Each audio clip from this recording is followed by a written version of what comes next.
Bueno, acabamos de ver cómo un mercado de monopolio no tiene una curva de oferta propiamente. El monopolista, para obtener el máximo beneficio, ofrecerá siempre una cantidad que estará situada en el tramo elástico de la demanda, donde el ingreso marginal es positivo. Lo siguiente es fijar una regla para determinar cuál es el precio en el que se va a mover el monopolista. Queremos convertir la condición de igualdad de ingreso marginal y coste marginal en una regla que sea más fácil de aplicar en la práctica. Lo vamos a demostrar siguiendo una serie de pasos que iré describiendo de forma muy pormenorizada. Bien, la idea es aproximarnos a la determinación del precio a partir de los costes marginales que tiene el monopolista y considerando otro elemento esencial, que es el valor de la elasticidad de la demanda, que es fundamental para que el monopolista sepa ante qué mercado se está enfrentando. Aunque sea un mercado de monopolio, el monopolista no puede determinar cualquier precio, porque si su elasticidad de demanda no se lo permite, puede que no sea efectivo, no alcance pues, el nivel de ventas que precisa.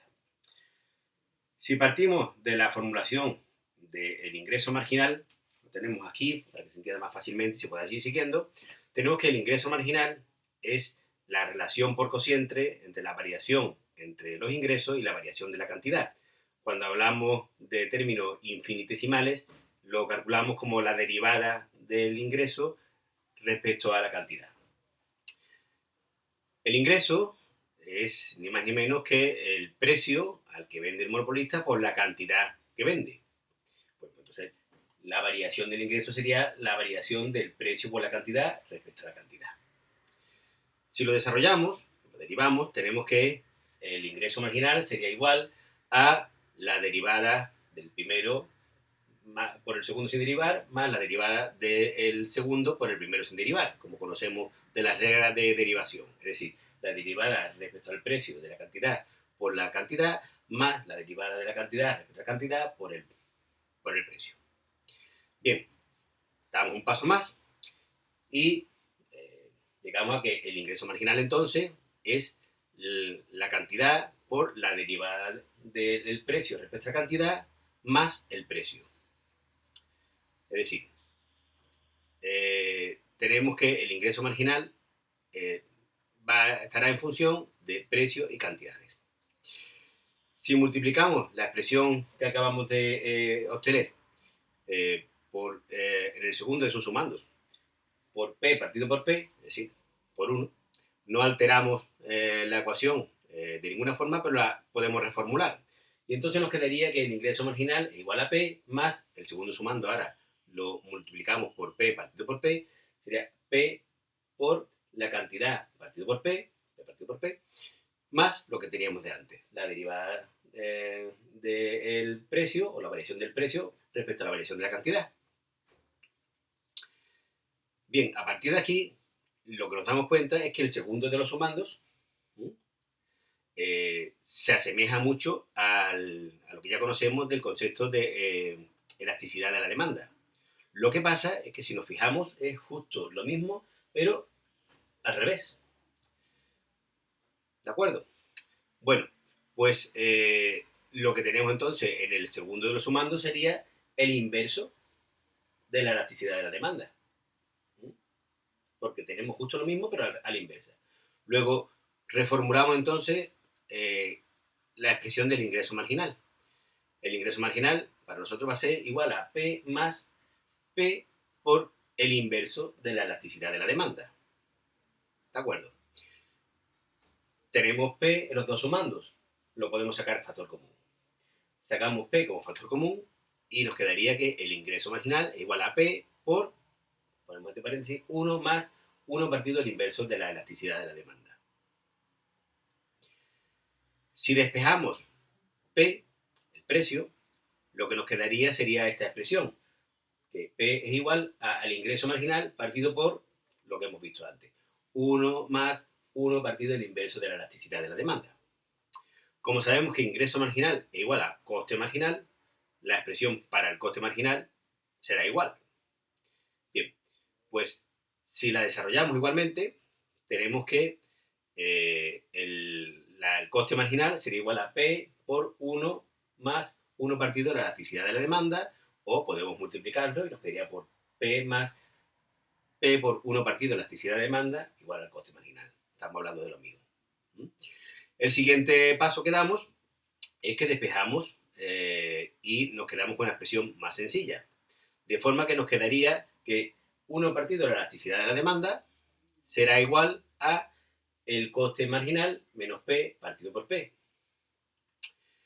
Si esta expresión de la derecha la multiplicamos por menos 1, obtenemos una expresión que habitualmente conocemos como el margen, que nos dice que es P menos el coste marginal partido por P, que en el fondo nos está diciendo cuál es el margen con el que se puede mover el monopolista, es decir, el precio al que oferta en relación a su coste marginal, pues proporcionalmente, pues lo dividimos entre P y nos sale, digamos, proporcionalmente cuál sería su margen.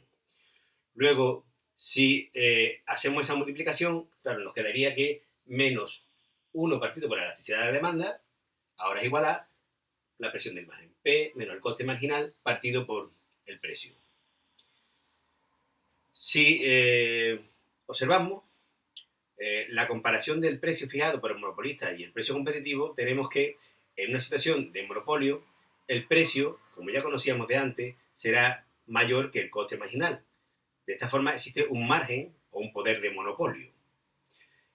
En el caso de competencia perfecta, como también conocíamos, el precio será igual al ingreso marginal y el ingreso marginal será igual al coste marginal. Es decir, será igual, en esa expresión que acabamos de ver, igual a 0. No existe poder de monopolio.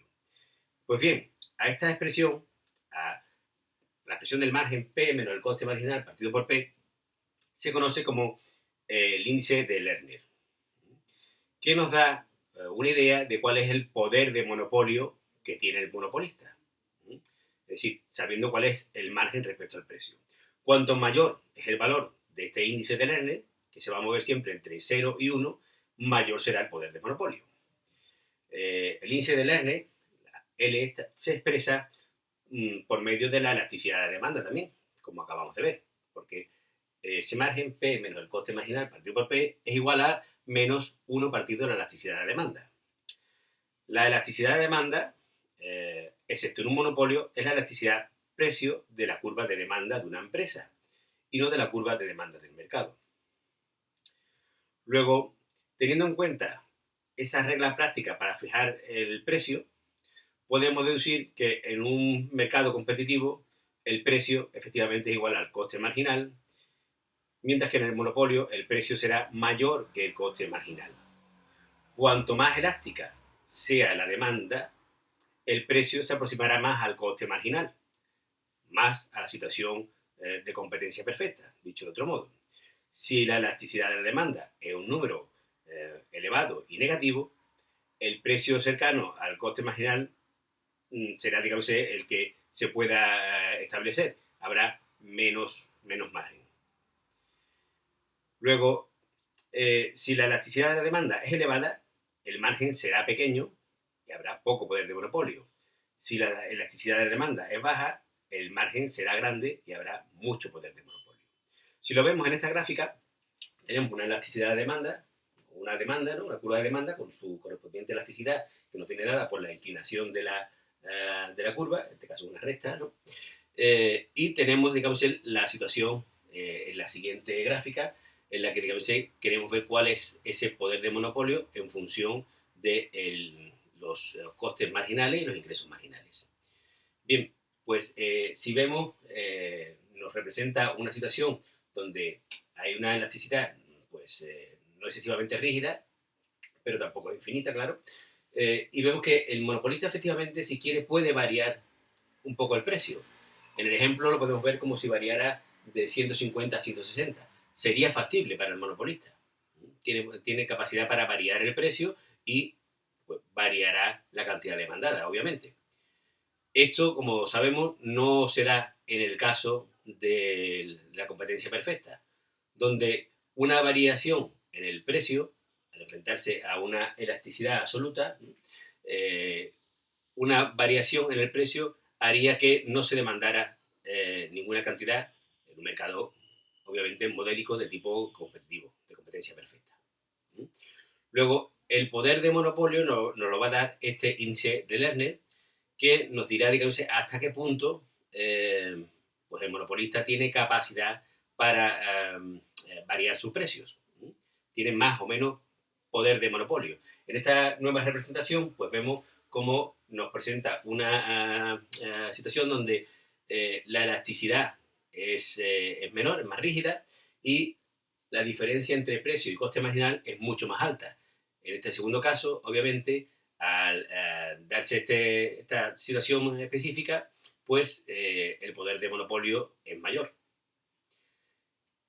Luego, las fuentes de poder del monopolio esencialmente son el grado de elasticidad de la demanda con la que se enfrente el monopolista y los costes marginales con los que trabaje.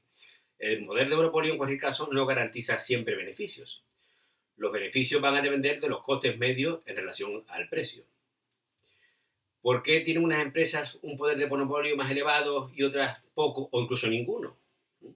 Pues, como hemos dicho, insisto, el poder de monopolio depende de la elasticidad de la demanda de la empresa y, a su vez, la elasticidad de demanda de la empresa depende de la elasticidad de demanda del mercado, de también el número de empresas que operen y la relación que pueda existir entre esas empresas. Hablando de poder de monopolio, no de situación específica de monopolio. Porque aquí, si hablamos de poder, estamos hablando de que puede haber otras empresas con un cierto grado de competencia respecto a lo que unas y otras ofrecen. Con esto terminamos este punto y pasamos al siguiente, relativo a los costes sociales del poder de monopolio y su regulación.